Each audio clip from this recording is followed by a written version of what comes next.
Bullet रानी के नाम से मशहूर राजलक्ष्मी मंदा आज उद्योग नगरी कानपुर पहुंची। 13,000 किलोमीटर की यात्रा तय कर आई राजलक्ष्मी का कानपुर में कार्यकर्ताओं और नेताओं ने जोरदार स्वागत किया। कानपुर लोकसभा प्रत्याशी रमेश अवस्थी के केंद्रीय चुनाव कार्यालय में पत्रकारों से मुखातिब बुलेट रानी ने बताया कि 18,000 किलोमीटर की यात्रा में आंध्र प्रदेश, कर्नाटक, गोवा, महाराष्ट्र, छत्तीसगढ़ और झारखंड सहित 13 राज्यों का भ्रमण कर चुकी हैं और तमिलनाडु से कानपुर तक की यात्रा में हर जिले में लोगों का समर्थन मिला। उन्होंने कहा कि देश को चलाने के लिए एक अच्छे नेता की जरूरत है, जिसमें मोदी जी सबसे ऊपर हैं। राजलक्ष्मी ने दावा किया कि दक्षिण भारत में इस बार 40 से ज्यादा सीटें भाजपा जीतेगी। उन्होंने कहा कि राहुल गांधी का अमेठी जैसा हाल वायनाड में भी होगा। सहारा समय संवाददाता सुनील साहू ने राजलक्ष्मी मंदा उर्फ बुलेट रानी से की खास बातचीत और जाना उनका नजरिया। के नाम से मौजूद राजलक्ष्मी जी जो तमिलनाडु से दिल्ली तक की यात्रा पर निकली हैं, आइए जानते हैं कि यात्रा का उनका मकसद क्या है। बुलेट से यात्रा, वो भी तमिलनाडु से दिल्ली, क्या मकसद है इसके पीछे? नरेंद्र मोदी जी तीसरी बार प्रधानमंत्री बनना है और इस बार 400 पार होना है। इसी का लक्ष्य को लेकर तमिलनाडु से दिल्ली तक 21,000 किलोमीटर हम बुलेट चला रहे हैं। यात्रा देखा कई बार लोग कॉन्सेप्ट, लेकिन बुलेट की कॉन्सेप्ट कहाँ से आया आपके मन में? हमने बुलेट चलाते हैं और महिला को सशक्त करने के लिए हम कई हजार किलोमीटर साड़ी पहन के बुलेट चला चुके हैं। हमारा संस्कृति और महिला को मेज देते कि महिला शक्ति है और नवरात्रि भी चल रही है। आप माँ है, माँ के अंदर इतना शक्ति होती है कि आप ठान लेंगे जीवन में कुछ भी कर सकती है। तो इसको महिलाओं को दिखाने के लिए हमने कई यात्राएं की, उसमें बुलेट भी एक है। और खास करके इस 21,000 किलोमीटर मेरा देश के लिए, धर्म के लिए और मेरा प्रधानमंत्री के लिए। देश और धर्म सुरक्षित रहना है तो मोदी जी तीसरी बार प्रधानमंत्री बनना है। इसी संकल्प के साथ इस 21,000 किलोमीटर में यात्रा कर रही हूँ। शहर शहर की यात्रा निकल रही है, जा रही है, आपका स्वागत हो रहा जगह जगह, लेकिन जिस प्रकार से विपक्ष बात कर रहा है कि दक्षिण भारत में भाजपा कमजोर, आप इसको किस तरह देखते हैं, क्योंकि आप हर जगह जा रही हैं? हो सकता है कि कमजोर था, अभी कमजोर नहीं है। अब जनता जाग चुकी है और पूरा दक्षिण भारत से आप जितने विपक्ष जो सोच नहीं पाएगी, उतनी सीट, उतनी कमल की फूल मोदी जी का गोद में जाएंगे। उत्तर भारत और दक्षिण भारत में क्या अंतर पाते हैं? यूपी और तमिलनाडु में क्या अंतर पाया, क्या खास बात है? देखिए, हम सब भारतीय है, ये भाव सबके अंदर है। जितना प्रेम मुझे तमिलनाडु मिली है, उतना प्रेम हम उत्तर प्रदेश में भी मिल रही है। तो हमको इस प्रेम में और इस संस्कृति में, हमारा कल्चर में कोई भेदभाव नहीं दिखा है। भेदभाव पॉलिटिकल ही क्रिएट किया जा रहा है। तो वहाँ लोग हमको कैसे आदर किए, यहाँ भी लोग हम उसी तरीके से लोग मुझे आदर सत्कार कर रहे हैं।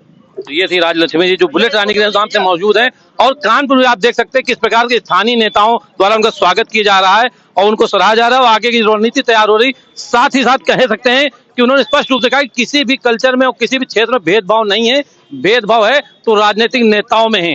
कानपुर से कैमरा पर्सन प्रमोद त्रिपाठी के साथ सुनील साहू, सहारा समय।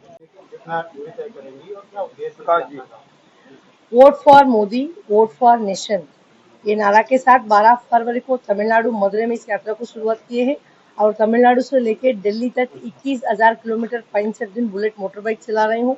और पूरा देशवासियों से मेरा यही निवेदन है, एक समृद्ध सक्षम भारत के लिए नरेंद्र मोदी जी तीसरी बार प्रधानमंत्री बनना है।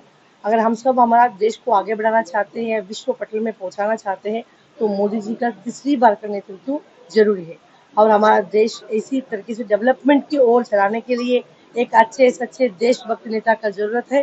वो देशभक्त नेता नरेंद्र मोदी जी है। इसलिए हम चाहते हैं कि तीसरी बार नरेंद्र मोदी जी ने प्रधानमंत्री बनना है और इसी पुकार को पूरा जनता के सामने हम रख रहे हैं जो मोदी जी ने दिया है। इस बार, अब की बार 400 पार, इस नारा को पार कराते हुए तीसरी बार मोदी जी को 400 पार करा के इस बार प्रधानमंत्री बनाएंगे। इसी संकल्प के साथ इस यात्रा को मैं कर रही हूँ। आज कानपुर पहुंची हूँ और कानपुर में तमाम लोगों ने, बीजेपी कार्यकर्ता सब लोग हमको रिसीव किए हैं और यहाँ कानपुर से अभी उन्ना होते हुए लखनऊ जाएंगे। यात्रा के दौरान जनता से कैसे संवाद करते हैं, जनता का क्या रिस्पॉन्स देखने को मिल रहा है, क्या प्यार दिख रहा है वो? देखिए, तमिलनाडु से अब कानपुर तक हमने पहुंच गए हैं। 18,000 प्लस किलोमीटर हमने तय कर लिए हैं और इस किलोमीटर में कहीं भी कोई नफरत वाला विरोधी भाषा जनता से हमने नहीं सुने, ताकि हो सकता है कि पॉलिटिकल बैकग्राउंड से पॉलिटिकल लोग विरोध की नारा लगाते हो। पूरा जनता जो गवर्नमेंट के साथ खुश है और मोदी जी के साथ है।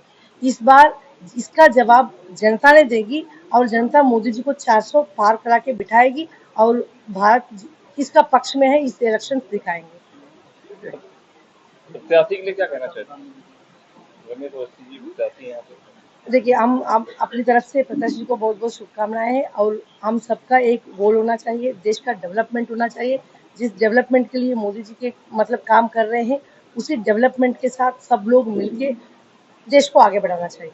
आप जिस प्रदेश से आई हैं या जहाँ से आपने यात्रा शुरू की है, साउथ इंडिया की बात कर लें, तो वहाँ पर सबसे कम वोट बीजेपी को मिलता है।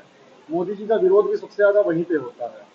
आपको किस तरह का परेशानियां या विरोध झेलना पड़ा है अपनी यात्रा को लेकर? देखिए, इन लोगों का ये सब एक पॉलिटिकल एजेंडा है। इसको विरोध करके दिखाना और उसको पब्लिसिटी करना और लोकल के लोगों को बांध के रखने के लिए इन लोगों का एक सूत्र है। और जितने लोग ये लोग बात करते हैं सब फेक बात है और या वोट बैंकिंग का बात है। अब देश जाग चुके हैं। जैसे साउथ इंडिया का बात हम कर रहे हैं, इस बार साउथ इंडिया से हमको, जहाँ तक मेरा आंकड़ा है, इस बार कर्नाटका से 22+ सीट्स वो लोग भेजेंगे और तेलंगाना से 7+ सीट्स भेजेंगे। आंध्रा से हमको 15 सीट्स आने वाला है और तमिलनाडु से भी हम 7-8+ सीट्स इस बार हमको मिलने वाले हैं। पांडिचेरी में 1 सीट हमको मिलेगी। ऐसे 40 के ऊपर सीटों को इस बार तमिल मतलब साउथ इंडिया से लोग मोदी जी के लिए भेंट देने वाले हैं। और हमेशा ये नहीं कि लोग सोते रहेंगे, लोगों को भी एक विवेचना आ चुकी है। 54% of the Indians are youngsters है। तो यंग माइंड सोचने लग गई है कि किसका गवर्नमेंट हमको चाहिए और किसको हम समर्थन करना है। तो ये लोगों का ये गो बैक का जो पॉलिटिक्स है, ये अभी इस बार इलेक्शन से खत्म होने लगेगी और इस इलेक्शन से ज्यादा जो परिवर्तन नेक्स्ट इलेक्शन में हमको दिखेगी। अमेठी छोड़कर राहुल गांधी ये साउथ की तरफ से चुनाव पहले भी लड़े थे, इस बार भी लड़ने जा रहे हैं। देखिए, अमेठी के लोग जाग गए इसलिए तो वो वयनाड गए।